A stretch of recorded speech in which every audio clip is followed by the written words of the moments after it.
Told you before here on the show how simply the former royal known as Prince Harry has no remorse at all, indeed, for working for a company that literally is, well, quite frankly, exploiting his late mother, the beautiful Princess of Wales, Princess Diana, to the absolute max.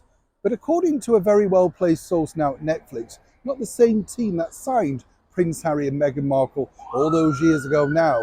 There is a reason for this. As ever, let me explain. Hi, good morning, Neil Sean here. Nice to have your company as ever today.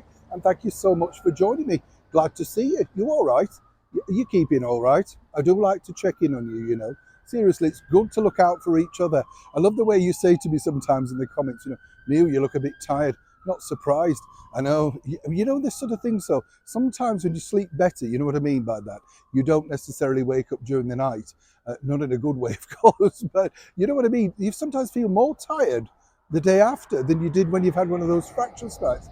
You're like that. I can sense, yes. But you see, this is the thing. It's so annoying, isn't it? You think, oh, I should be refreshed. Then you're not. Now, somebody that should be refreshed, of course, is none other than the former royal known as Prince Harry, because as the brand new season of The Crown kicks off, split into two parts this time around for maximum effect and trying to drain, of course, as many subscriptions as they possibly can. If you cast your mind back when Harry and Meghan signed that deal, now, as you know, famously, he said he signed it because his father, the then Prince Charles, had cut him off financially. Another tissue of lies, but there you go. What is interesting is that the sort of sands of time have shifted.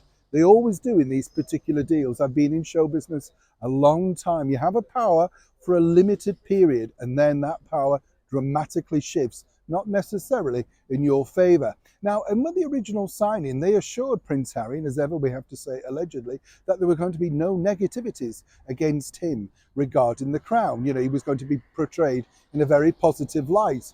Very quickly, all thanks to the fact that Pearl crashed and Heart of Invictus hasn't done well, the business show hasn't done well, and more importantly, there's no clear sightings of when they're going to be releasing or creating any more docu-series for the Netflix team. They feel it's an open carte blanche. They can do what they want. According to that very well-placed source, Prince Harry's very aware and, trust me, watches every single episode, critiquing it, and more importantly, looks to see what they've got right and what they've got wrong. But he would never dare cross these people. These are the people that are now keeping him financially independent, and more importantly, giving him the money to carry on in his ongoing battles towards the British media, the British press, that he has quite a few litigations against. But it must be quite hard, let's be honest, looking at things and thinking this is exploitation, and in another life you would never have thought that you were going down this particular route. So why have Netflix decided to sort of toss that agreement aside? Well, quite frankly, as I say, there's a new bunch of people in charge. They don't necessarily adhere to the original agreement. There was nothing in writing. It was a gentleman's agreement, a handshake, whatever you want to call it. But what Harry's finding now is it's literally a free-for-all. Negative or not, there's nothing he can do if he wants to keep coming in with the cash from Netflix. And as I told you recently, they're getting itchy feet, not just from Prince Harry, but more importantly, Meghan Markle too. Neil Sean in the very heart of London.